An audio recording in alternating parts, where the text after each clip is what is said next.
In case you didn't know, making creme brulee is super easy, especially when you use your sous-vide circulator or an appliance that has the sous-vide function.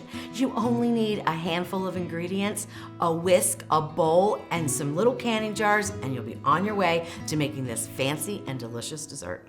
Welcome to the Salted Pepper, where we cook for real life using real food and we keep it real simple. Today we're gonna make creme brulee. I know, fancy, right? Well, you're not gonna believe how easy it is. You only need some heavy cream, some sugar, egg yolks, and then vanilla flavoring. I use 2 different kinds of vanilla flavoring in my creme brulee because I like the balance of it, but you could use all vanilla extract. So you probably even have these ingredients at home right now. Then you need these cute little canning jars, which are 4-ounce little jars. They're like for little jelly jars. Now we're not canning anything, but they work perfectly in your sous vide water bath for keeping the water out and cooking the custard inside the little cups. You can use taller ones, that's no problem, but you're gonna have a little trouble making the topping, which is that caramelized sugar, because oh yes, we're not gonna skip that. All right, this is quick and easy, but first thing you have to do is get your water heated up. Now, I'm using the Ninja Foodi. This is a pressure cooker and air crisper, and it has a sous vide function. That's what I like to use. If you have the Ninja Speedy, you can use that. If you have an immersion circulator, you can use that. The amount of water that you use is gonna be different depending on your appliance. Use the minimum amount of water, because the more water, the more time it takes to heat up, right? But they have to be covered. So what I do to make it easy is I put the rack in. This is the reversible rack that goes with the 6.5 Ninja Foodi. I put it in the low position, and then I go ahead and put at least 1 jar on. You don't have to put all the jars, but just at least put 1 jar. And then I fill it with plain, water, tap water, just room temperature, or even cold, it doesn't matter. And I fill it until it just covers the jars, okay? Now, if you put in 1 jar, you're gonna have less displacement. So you will end up using a little more water, but it won't affect anything. But you know what? I just go ahead and add all the jars in, which are 6. This makes 6 servings. You can double it. And if you have a different kind of immersion circulator or larger appliance that sous vides, you can do as many as you wanna do at once, and the time will not change. All right, so there we go. So we've got all 6 on. Now I'm gonna start with 4 cups of water, and we just pour it right here to the side. It makes no difference if the water gets on the top though. So that's 4 cups, 8 cups. Usually I'll use between 12 and 16 cups. 12 cups, but not quite. You can see they're floating up a little bit. All right, so 12 cups. Let's push this down here. We just need a little bit more. All right, 14 cups looks like it's gonna do the trick. So now we can take these jars out and just put them to the side until we've made our custard and we're ready to fill them. All right, now on the Ninja Foodi, this is the 1 lid model that has the slider. Sous vide function is all the way over to the right as you're looking at the appliance. Now, if you have a European model of Ninja Foodi, you're not gonna have the sous vide function. You're not gonna be able to use that. I recommend that you get a standalone sous vide circulator if you wanna do sous vide cooking. All right, now let's turn the Ninja Foodi on. Okay, take the dial over to the sous vide setting. The temperature that you want to set is anywhere between 179 and 181. I usually just put it at 180 because that's how the increments of the temperature goes. This is 180 Fahrenheit. Now what happens on the Ninja Foodi appliances or the Ninja Speedy appliances is you're gonna have a preheat button and it's gonna flash across. That means that the bottom element's engaging, it's heating up the water, and theoretically, when it gets to 180 degrees, it says add the food. However, I have found that that is not always the case. So if you get it to where it says add food, I want you to take a temperature of the water. This is very important with sous vide cooking, especially when you're going to be cooking things like custard that needs a precise temperature to cook correctly, or meats that need a certain temperature and time for safety reasons. Knowing what the temperature of the water is super important, especially the first or second time you're using the appliance, because you're not sure where it's going to sit. What I've noticed is that it takes anywhere from 5 to 10 minutes for my appliance to reach lower temperature. So like, let's say I set it for 145, and after it says add food, my temperature is only 140. I go ahead and let it heat up to 145, and then I'll put in what I'm cooking.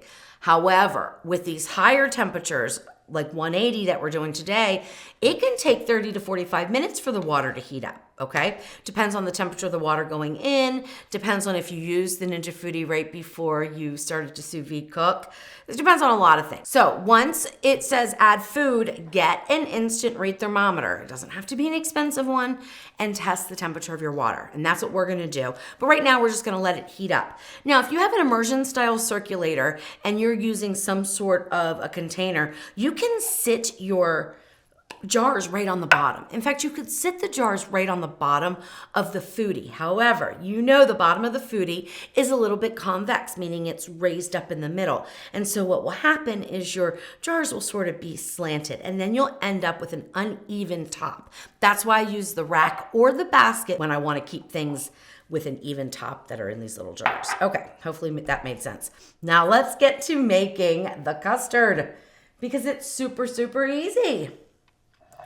First thing we're gonna do is add in 5 large egg yolks. You wanna separate them from the whites, but don't throw the whites away. I don't believe in throwing anything away just for the sake of making a recipe that only uses half of the ingredient. So you can freeze your egg whites as well, but what I like to do is take them with a little bowl like this, mix them with some sugar and a little bit of flavoring, and make some beautiful meringue cookies, okay? So these are absolutely adorable, easy to make. All you need is a dehydrator or an oven that can go real low, and use your egg whites to make those delicious meringue cookies.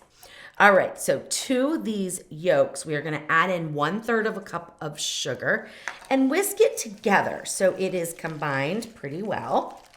Then we're gonna add in just a little bit of salt. You only need like a pinch of salt, so about 1/4 teaspoon is what I use. I'm using fine grind sea salt for that. What happens when you add salt to something that's sugary is it actually accentuates the sugar and the sweetness, and you can get away with less sugar, because a lot of creme brulee recipes call for a lot more sugar than I'm using. I like this ratio. If you really like it sweet, maybe go up a little bit on your sugar. Then I'm gonna add in a combination of 1/2 tablespoon of vanilla extract and 1/2 tablespoon of pure vanilla paste. And I get this off of Amazon. You could absolutely use all vanilla extract. You could absolutely use real vanilla bean as well. But this is kind of my in-between, because vanilla beans are so, so expensive, and I really like the flavor, and I like the fact that you can see the specks of the vanilla in the custard. I think that's amazing. I love that. And it just gives a really nice vanilla flavor. I think more so than just plain vanilla extract. All right, now to this well-combined mixture, we're gonna add in 2 cups of heavy cream. Now I do this in increments, so I'll probably add in somewhere between 1/2 and 1 cup, and then just whisk it together. You need it to be nicely combined.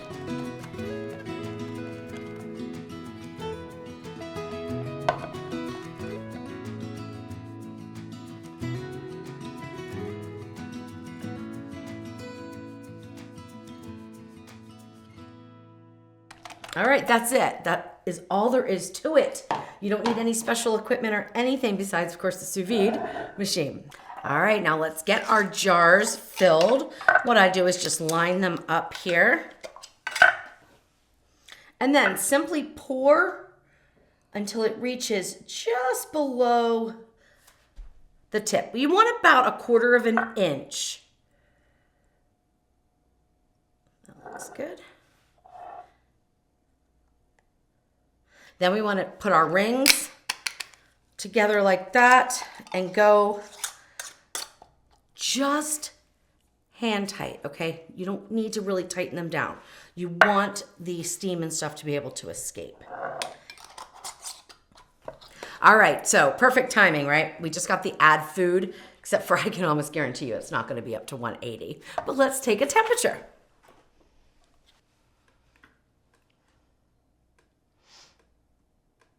All right, so we're sitting at about 130. And that's what I expected. With a circulator type of sous vide appliance, it doesn't take 10 minutes to heat 16 cups of water. It can take 30 minutes or more. So this is perfectly normal, so don't worry about it. It's unfortunate that the Ninja Foodi, is kind of premature at saying add food. Don't do anything. You can let this count down. It makes no difference. And then we're going to check it again in about 15 or 20 minutes. And by then, hopefully, we've reached that 180. It's been about 30 minutes, so let's go ahead and check a temperature. And it's pretty steamy, so I'm assuming that we are up to temperature now, which we are. It's reading about 181. That's perfectly fine. Now, if it was reading 190, and you're kind of off a little bit, I still think it would be okay for this custard, but really your sweet spot is going to be between 178 and 182 for cooking the creme brulee. Now what we want to do is lower these into the water. All right, so as you're getting your jars in, just sort of arrange them in the rack so that they're sitting as flat as possible. And that can take a little bit of moving around, but those look good, and they are all just covered with the water. So now we can set our time for 1 hour. That is how long it takes for these to cook. One thing I'm going to say about the 2-lid models of the Ninja Foodi, when you have the sous vide function and you're going at these higher temperatures above like 170 where steam is going to build and form like we just saw at 180 here in this model, what happens sometimes is the pin on the pressure lid will pop up, and guess what? You can't open the lid with that up. So what I recommend when you're going to sous vide at temperatures above 170 on the 2-lid model of Ninja Foodi, where you would ordinarily use the pressure lid vented, I recommend using a glass lid or just covering the top of the pot with foil. That way you won't get into any situations where you can't open the lid when it's time to add the food, okay? So this model, it's not going to happen. Don't worry about it because the vents are in the lid itself and it's never going to lock in place because your slider's over here. So on the 1-lid models, no worries. 2-lid models, use a glass lid or just some foil over the top and that will work fine. When the hour is up, you can turn off the Ninja Foodi or your circulator sous vide appliance. And then we need to get the little jars out. So I just lift them up and just kind of tip them a little bit. Now, they are going to be pretty runny because they're still very hot. They have to be refrigerated in order to set up. So don't be tempted to open the lids and try to dig into them right now. First of all, I don't think they're very good when they're warm, but secondly, it's just going to be a runny, soupy kind of custard. So we will let them sit here on this tray for a few minutes, and then I'll put them in the refrigerator. And usually what I do is I make this up the day before I want to serve it, and I just refrigerate them overnight. But definitely a minimum of 4 hours. 6 is better, 8 is even better. And like I said, I just go overnight. One other thing I do on occasion, not all the time, is just check the temperature of the water when I bring the food out after sous vide cooking. And this is at 181. So you can see that although it took longer to get up to that temperature of 180 or 181 when we first set it, and it said add food and it was like 130. So it took another 30 minutes or so to come up to that temperature. But once it hits that temperature, the Ninja Foodi does a really good job at holding the temperature there, okay? So just be a little patient and let it come up to the temperature that you want to sous vide cook at, and you'll be good to go. Once it hits there, it'll hold it really nicely. All right, so we are all done. I'm going to put these in the refrigerator And then we will get them out and I will show you how to put on the nice topping, the sugar topping that we use. Also, make sure to empty your cup after sous vide cooking if you're using the Ninja Foodi because it does collect quite a bit of liquid. Once your creme brulee cups have been in the refrigerator long enough for them to completely chill and set up, which I like to leave them overnight, but 4 hours definitely a minimum amount of time. The longer you go, I think the better it's going to be. You can also keep these in the refrigerator up to 3 days before you put the sugar topping on if you'd like, okay? So these are great make-ahead dessert. Now we're ready to serve them and we get to the fun part, or the challenging part, really, because I think this is where most people, including myself, have the most trouble, and that is getting that golden brown caramelized sugar on top without burning it. You know, it can be challenging, but I've practiced quite a bit. I've come up with a little technique that works for me each and every time, so hopefully it's gonna work for you as well. We're gonna pop these tops. Now, the canning jar lids might be sort of sealed down. It's not because we canned them or anything, just because they were hot, and then as they start to cool down, these lids kind of get sucked down on. So you might have to break the seal, but that's perfectly normal. And then we have our beautiful creme brulee cup, and we have just regular sugar, okay? Some people use fancy vanilla sugar. Some people use different kinds of sugar. I find the regular kind of table sugar, you know, that we have in our houses usually, works great. I use 1/2 of a tablespoon. Now I know that's a lot. Usually people will say use a teaspoon, but let me show you what I do, okay? This is one of those tricks that I've learned by failing so many times. I take the 1/2 of a tablespoon of sugar and I go around the edges to make kind of a thicker edge here. One of the issues I was having is I wasn't getting the edges as crispy. And then I fill in the rest in an even layer with the rest of the sugar here. Okay, then I shake it around and then I dump off the excess. And that is the way that I found that I get this perfect topping. So we probably used about 1 teaspoon. This is about 1/2 of a teaspoon. And we used 1.5 teaspoons because that's 1/2 of a tablespoon. Am I getting too confusing here? Use 1/2 of a tablespoon, sprinkle it evenly, dump the extra. That's all you need to know. All right, kitchen torch, or you could use, I mean, there's all kinds of different torches you can use. You could even pop this under a broiler, a really hot broiler. Not the Ninja Foodi though, guys, okay? Because of the fan, it's gonna just move that sugar around. You're never gonna get it hot enough, quick enough to caramelize the sugar on top without like totally cooking and basically warming up the entire creme brulee. So in an oven, put on your broiler on high. You want to be about 3 inches below the broiler. Okay, so real close up. Preheat for at least 10 minutes on high broil.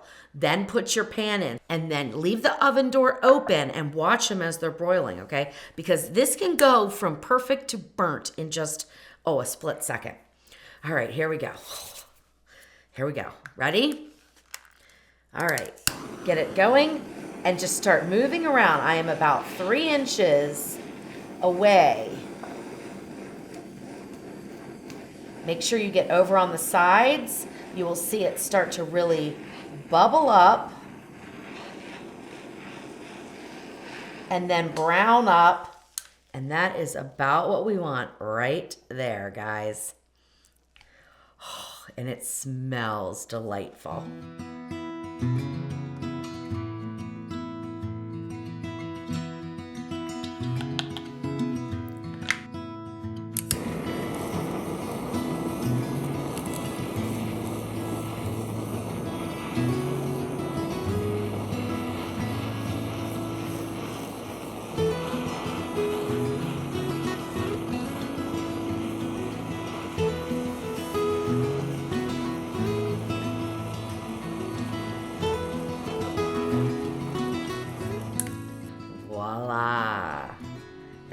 little bit better. Got a little closer. They're all gonna be delicious.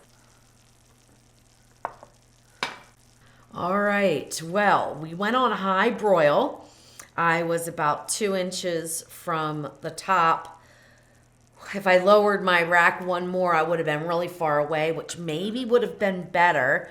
Obviously, I've never done this before, so we're learning together. See these dark spots? Those are gonna taste a little burnt. This one turned out pretty well.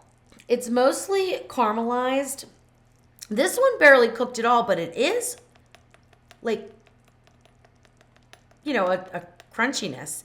So this one might be the best one, even though it's not brown, right? This one looks the best. Now this one seemed to have done pretty well. So I can tell by just tapping. This one's not too bad either. So they're not bad under the broiler, but if you can, I would definitely pick up a torch if you want to start making creme brulee, and don't get discouraged if at first you don't get it right. It has taken me probably 100 different tries over the years to get this system down, which pretty much will give me the perfect results for me each and every time. So these, listen carefully. From edge to edge. That's going to give you that nice crack of a creme brulee and that delicious caramelized sugar flavor. These are going to be hot to touch, so we would need to let them sit anyway. Now we'll listen to this one. I can't pick it up though. It's a little duller. Still going to be good. That one's a little bit better. This one is probably the closest to the tap of these, but see those burnt areas? They're gonna taste a little burnt. All right, which one should I taste? Jeff, this one or this one? The one up front, close to me. This one? Okay. Still a little warm. I also saw the custard sort of boiling. I mean, that's how hot my broiler got. So really, oven broiling, at least the way I did it, probably not the best thing. All right, let's put some garnishes on here. A couple of berries and a little bit of mint, and there you go. You have your creme brulee. Do it with a torch though, so you get those results. All right, here we go. I'm gonna take these off just so you can get the full effect here. Well, that was pretty good. Okay, that was pretty good. That's what you want. Oh my gosh. Oh, but I can see underneath this custard is a little curdled. That is because of the broiler. And it's warm. All right, I'm gonna have to eat one of those for you guys because I want you to know what the actual texture is when you sous vide, because this changed it. It's good though. But it just heated it up. It's good though. Oh my gosh. The flavor's outstanding. All right, I'm gonna go ahead and taste these. So let's go ahead and dig into the one that I did with the torch, because this one won't have the curdling of the custard, which is super important. So I would say the broil method for me anyway was a bust. All right, here we go. Nice crack. Oh gosh, that looks amazing. Okay, now look at the texture here. Completely smooth. So good. I'm gonna pull out some of this one again. You can see the difference. So that's why making custards and stuff can be so tricky, because a little bit too much heat, which we got with the broil, causes it to curdle. That's why sous vide works so well. It's foolproof.